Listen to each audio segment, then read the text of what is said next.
You're listening to the Valley Current.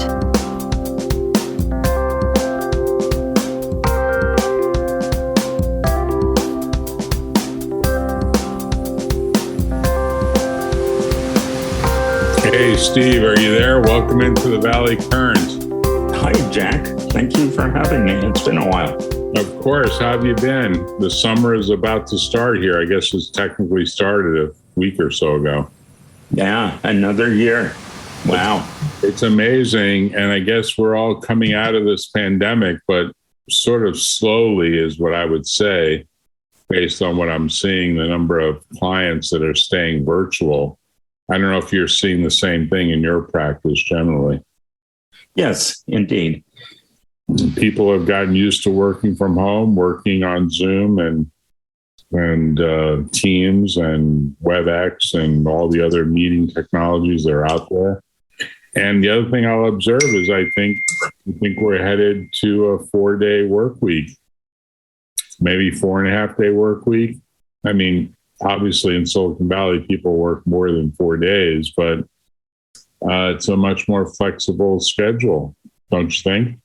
Indeed. I've heard sometimes some people in Florida have long hours also. Oh, I mean, I get up really early. It's probably 3 a.m. your time when I'm up, and 6 a.m, and I start exercising. So it's a whole different approach is what I would say, generally speaking.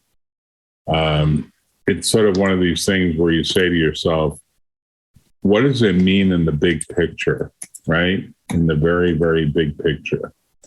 What is this? Is this the way work is going to play out in the future?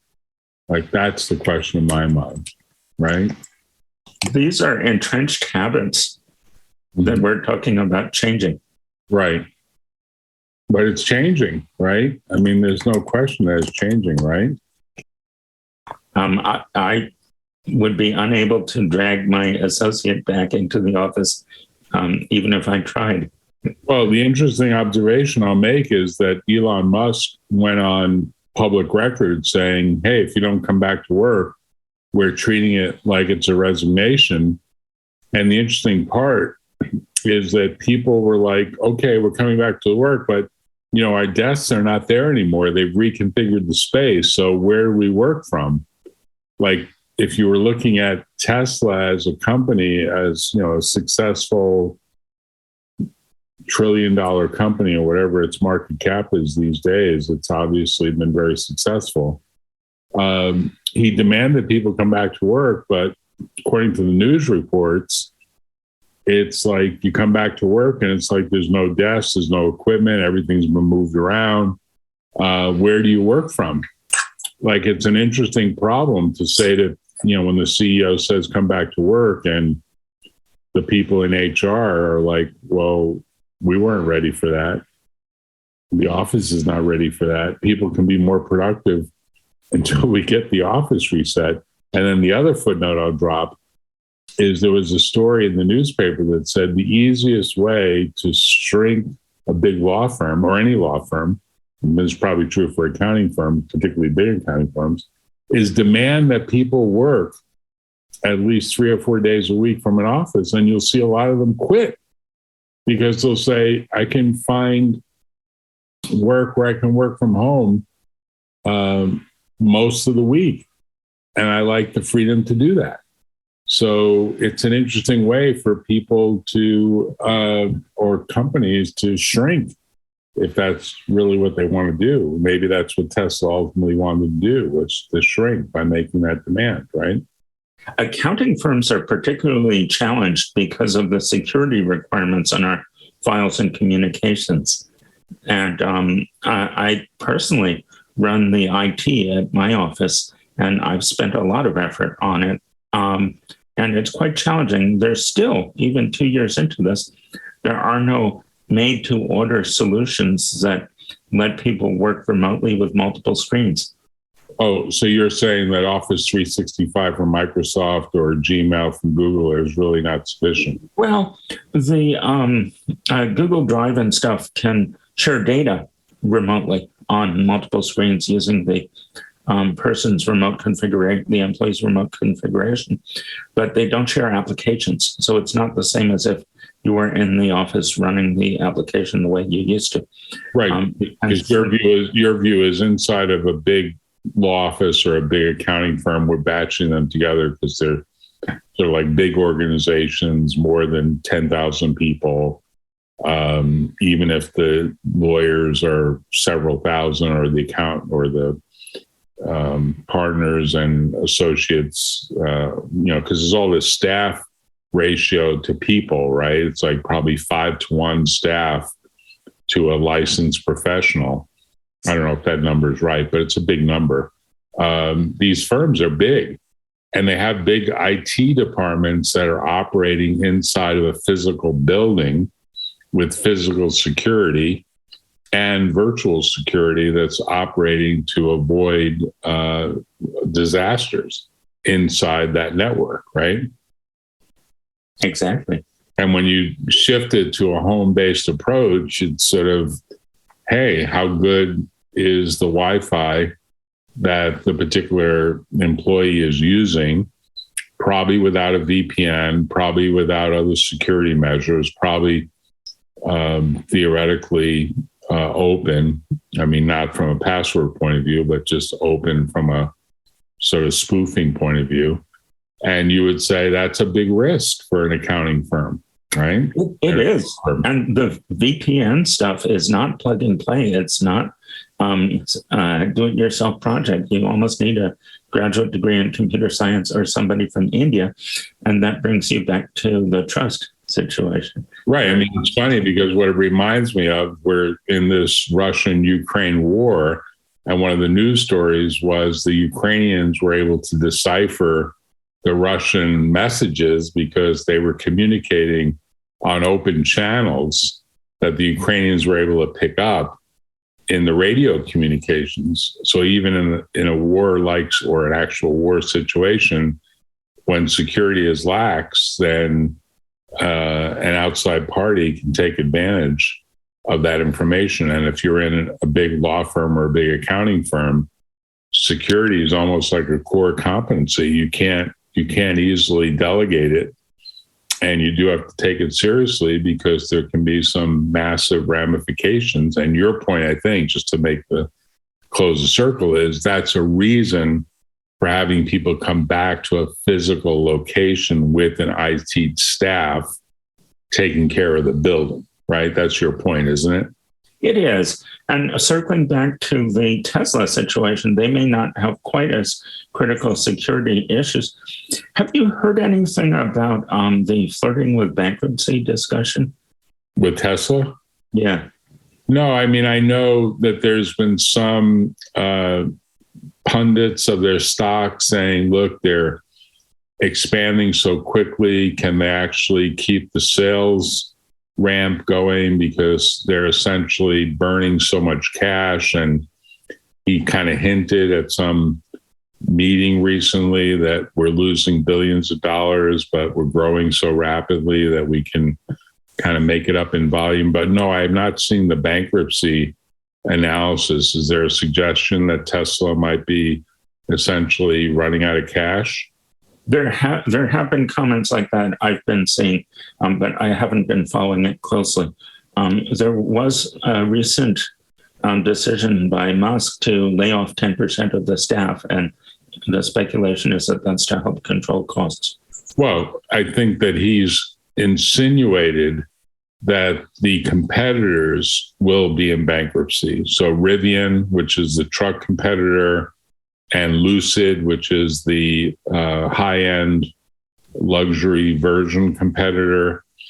His comments about both of those companies was, hey, they really have to cut costs because it's an expensive proposition. I mean, the interesting part, I have owned a Tesla for many years. I have probably one of the earliest models. I've grandfathered in the free electricity. I think it's great. But, the car's getting older. So things are breaking down, unfortunately, like the air conditioning doesn't work. So the way it works is they first ask you to describe the problem through the app. So there's no phone involved. You describe the problem, you take pictures, whatever you do.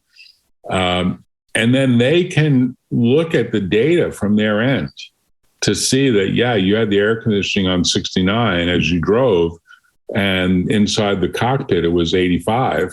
So obviously the air conditioning wasn't working. They can see that data. And then they schedule essentially a maintenance crew to come to your home or your office to see if they can fix the problem, because they really don't have that many outlets. Like, they are a direct to consumer play. There's really very few showrooms and very few service shops for Tesla compared to the number of vehicles that are on the road. So their view of life is you buy the car online, you service the car online, and you get the car serviced at wherever you're located. Now, when the guy comes out and he can't fix it, then you have to arrange an appointment to get the car to a service center. There's not that many service centers, but if you're near a big city, there'll be a service center, which is also technically a showroom. But I have to tell you, the showroom is like more of a waiting room for people that are in the service center. Most people are buying these cars online.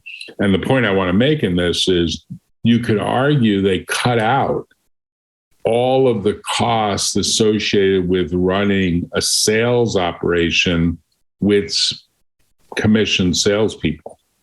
There are no commissioned salespeople. So they've kind of cut what might be, another 5% to 10% or more, depending on how you view the cost of running a showroom, because showrooms are kind of expensive to run, right? If you look at the inventory that's typically on the ground and inside the dealership, we're now entering into the philosophy of sales and marketing, and the territory of one of my mentors, the late great Frank Rumbauskas, whose theory has been that the sales funnels, the inbound and outbound sales funnels, have been shifting in the internet age. And the inbound funnel has become much more important than the outbound funnel, because people can go to the internet on Amazon and with a few clicks get anything, almost anything. Right. So it's no longer about reaching out to a possible buyer and hoping that it's the right time to capture their interest. It's much more these days, to be successful in business, a necessity to have buyers come to you. Right. And that's what Tesla gets. I mean, look, most Teslas are sold based on word of mouth and people saying, I'm ready to kind of get rid of gasoline as the way in which I fuel this vehicle. Of course, some people get surprised with range anxiety. And there's all sorts of stories in the newspaper or otherwise about people trying to take trips that take far longer because charging stations are an issue.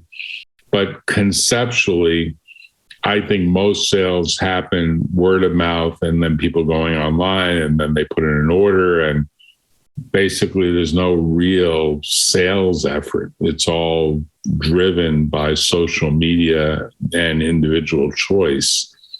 And that cuts a lot of costs out of the equation. And ultimately, Rivian is trying to do the same thing. Lucid's trying to do the same thing. And, the point we're getting to is the nature of business has become very digital. The nature of big law and law generally has become very digital. The nature of big accounting, or what we call big CPAs, have become very digital. And the thing that motivated us to have this little discussion was I sent you a news item that said E&Y, Ernst & Young, are very big of the big four, probably the biggest of the four, right? You could tell me who the other three are, was found guilty of violating the ethics rules associated with passing ethics exams, and was sanctioned by the Securities and Exchange Commission. I mean, you can't make this stuff up. It's just too amazing and too funny that a big accounting firm would essentially turn a blind eye to its people, violating the ethics exams rules and letting them get away with it. And the SEC, being the police officer on this, And I sent you that email, and we had a chuckle about it because we both said, well, maybe this is an example of big CPAs and maybe BigLaw just getting to be too big to fail or too big to be oriented towards the professional ethics that traditionally ran both our professions, accounting on your side and law on my side. And you gave me a response to that. Maybe you want to repeat it. Jack, I would be laughing if I weren't so horrified, right, by the ethical collapse of the CPAs who work at the Big Four, and that's PwC, Deloitte, EY, and KPMG.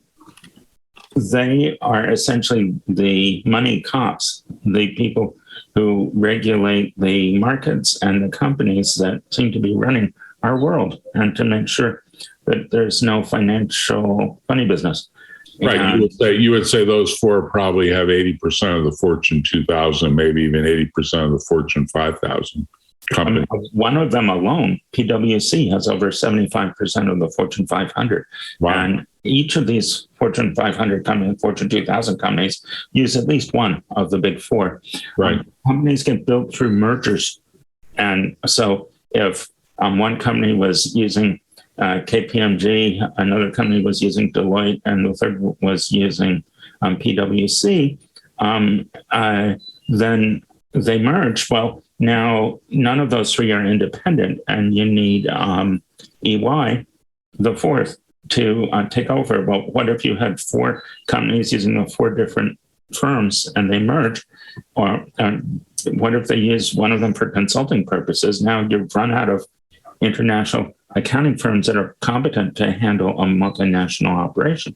Right. And you've got nobody. Right. You've got a big problem. That's a big, expensive problem.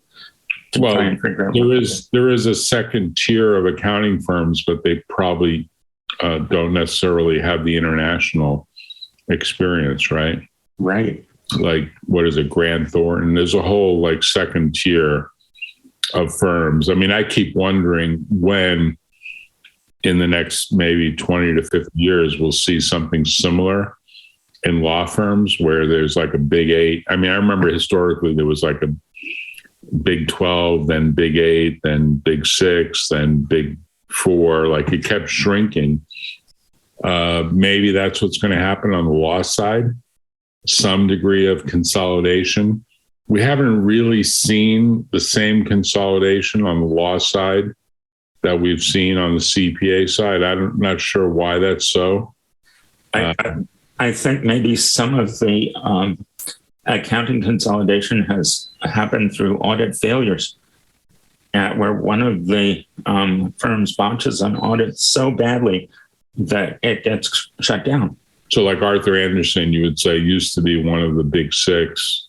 And then Enron took them down. And so there's other scary audit failures out there.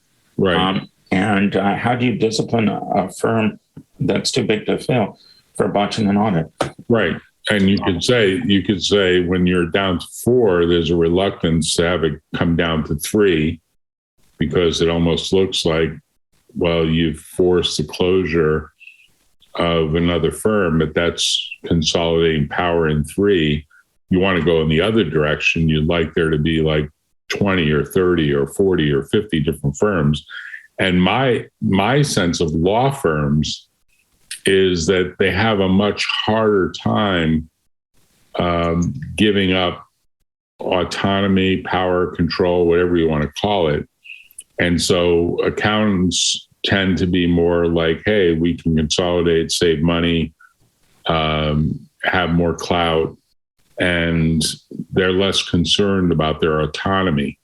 Whereas lawyers seem to be more, I'm trying to give an explanation for why these two fields, which are very sort of analogous, seem to have operated from an evolutionary point of view in a different way. The accountants seem to have consolidated, at least the business accountants have, and the law firms haven't gotten to the same degree. They've consolidated a little bit, but not to the same degree. I think there's no one case or even the death of one partner that would cause a big law firm to collapse. And so I think it's something to do with the risk management. Tell me this, can law firms step into the accounting role? Is there anything that prevents lawyers from practicing accounting or accountants from practicing law? There are definitely rules that prevent accountants in the U.S. from practicing law, but not in the EU. So in the EU, and probably in Asia as well, E&Y and others have big legal departments that provide combination services with accountants. In the U.S., the ABA has worked out, the American Bar Association has worked out some rules that say accountants will not practice law on some view that that's a conflict of interest, and that conflict of interest can't be waived.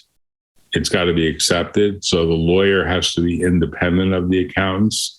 So I'm summarizing a lot of history here, but it's a little bit along the lines of real estate brokers not writing contracts or writing contracts. We all know that in California, you can close a real estate transaction without using a lawyer, whereas in New York, you're required to use a lawyer. That's all because of negotiations between those two professions. In California, there's like a standard residential real estate sale agreement that's blessed by the bar. And the view is that it's not the practice of law for the real estate agents and brokers to fill in those forms. In New York, it is viewed as the practice of law to fill in forms because it's viewed that you're helping create a contract. So this is just the way to compare and contrast. The rules in the 50 states are different based upon how the bar and another profession views the swimming lanes, like what's your lane that you have to stay in. And we all know that clients look for help and they try to get it from wherever they can get it. So they try to get legal help from accountants. They try to get accounting help from lawyers. And all the time. I mean, that's just the way it is. They want help from wherever they can get it conveniently, quickly, and so on. And in the ideal world, I think there would be some one-stop approach, but it's so far in the U.S. and particularly in California, it's not that way. The accounting swim lane is very distinct from the legal swim lane, which is very distinct from the real estate brokerage swim lane. I mean, tonight I was sent a contract drafted by a commercial real estate broker. I mean, I saw a lot of issues and mistakes in it. And I said to myself, this guy is purporting to, practice law, probably illegally, but his view of life is, hey, I'm expediting the process of getting this deal done. And some lawyers will review it before it gets signed, so I don't feel as though I'm doing anything bad. In New York, probably there would be like, hey, I can't even draft even the form. My own feeling is one that it would be a disservice to the client not to involve a lawyer. I don't see any way that a competent accountant can also be an expert in multi-state law and case law. And right, it's one of these areas where unfortunately there's almost too much law and too much regulation and too much tax and too much this and too much stuff. Like there's just like if you look at years ago when people started businesses decades ago, they didn't think about every little nuance. They just thought, hey, I'm going to like milk a cow and turn the milk into cheese, and I'm going to sell the cheese. And I'm a sole proprietor, and someone's going to pay me for the cheese. This is my family story from Italy, as they made their way from farmers to cheesemakers. I'm sure they didn't think about, I got to comply with all these rules about packaging and labeling and refrigeration and how do I make sure that the cheese lasts long enough to actually have shelf life and so on? I mean, they just didn't think that way. They thought, hey, this is fresh cheese. You're going to buy it. You're going to eat it. You're going to come back for more. Thank you very much. There's a business here. And of course, we have all sorts of regulation now that deals with stale cheese and what could upset somebody's stomach, I suppose. It's a much more paternalistic approach is one view of it. But we get sort of a little bit off track because we wanted to talk about what's the evolution between big law and big accounting when you have the SEC looking at both law firms as well as accounting firms and saying, look, you have to comply with these rules, and then issuing fines as the way to deal with deviations. I mean, does that work in the long run, or is that subject to someone saying, maybe this is just too big? Maybe this is just too big of an organization that it's not, it requires a governmental agency to issue fines to try to garner compliance. Jack, there's rumors in my family that we were also once in the cheese business. Okay, good. That's good. Just by coincidence. Small world. I'm not sure if size alone explains it. I think there's a direct conflict between some of the interests at hand. I remember when I was teaching the accounting classes in MBA school, and there's always a little ethics component. Right. And we're asking, how things look from the standpoint of an accountant versus how things look from a standpoint of a CEO, and why people would be motivated to be ethical or to be unethical. Right. From the lowest level, people of ethics, people are ethical because they don't want to be caught. They don't want the punishment associated with being unethical. But from a higher level, if you're not at a higher level, you won't even listen or comprehend anything I say about higher levels of ethics. You'll be stuck at that first level.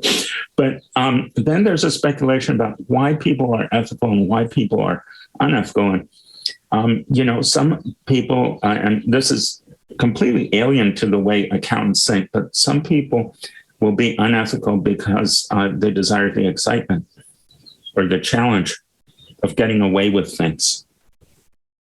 And I remember there's one girl in one of my classes who said, people are unethical. Why? Well, just because they're evil, because of the devil. And that was her philosophy on ethical versus unethical. But in any case, CEOs are not chosen based on their ability to comply with rules. Right. They're just not.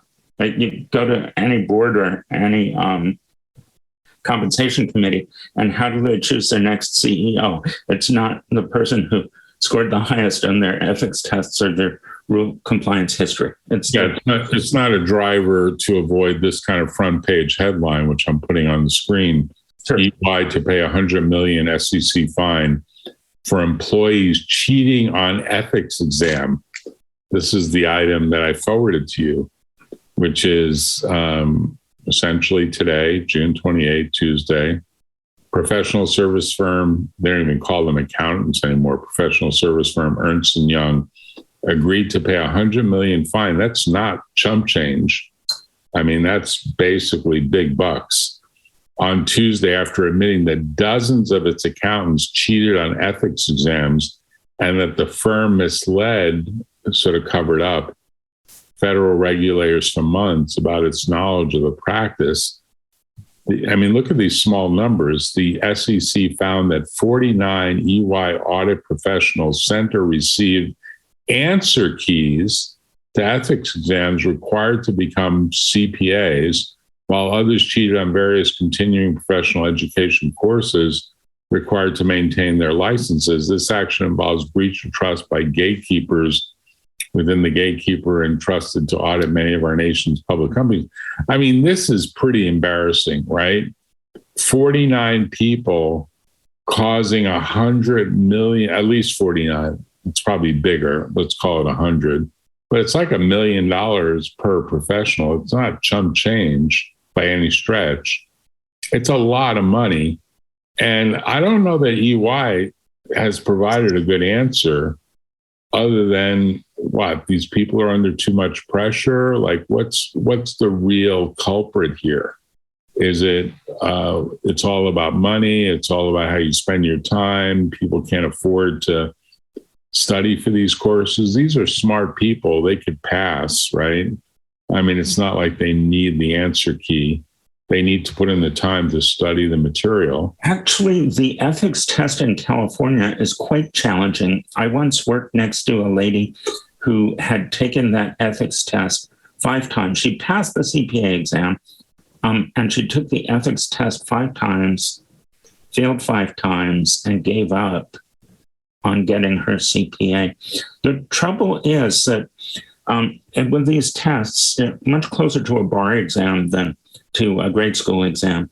You get 5 answers that are all wrong, but one answer is slightly less wrong than the other 4 answers. Okay. And you need enough command of the English language to be able to read the difference between the answer that's only 20% correct from the answers that are only 10% correct.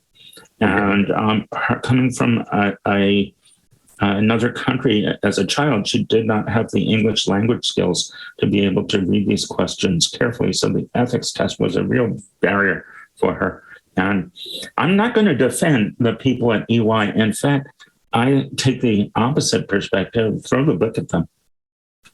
Yeah, I mean, it's an interesting problem, right? Because part of what you're saying is that the talent that maybe, I mean, we don't know who these 49 people are, but there's an argument that maybe this is more about English language skills. And so EY turns a blind eye to it because they think the whole exam is bogus to begin with. I don't know. I mean, I'm adding that color to the story. I didn't know this. As I read this, 2 days early, the SEC fined another Big Four accounting firm, KPMG, $50 million in part for cheating. So this obviously is not a sole situation of just one of the Big Four. It's at least 2, and maybe even arguably all 4. We don't know. But yes, there was a similar scandal with the PCAOB, Public Company Accounting Regulatory Board, where somebody was giving them a heads up on inspections. Right. So, you could say to yourself, this is the pressure to get talent, to pass exams, to get registered, to be able to have bodies to throw it.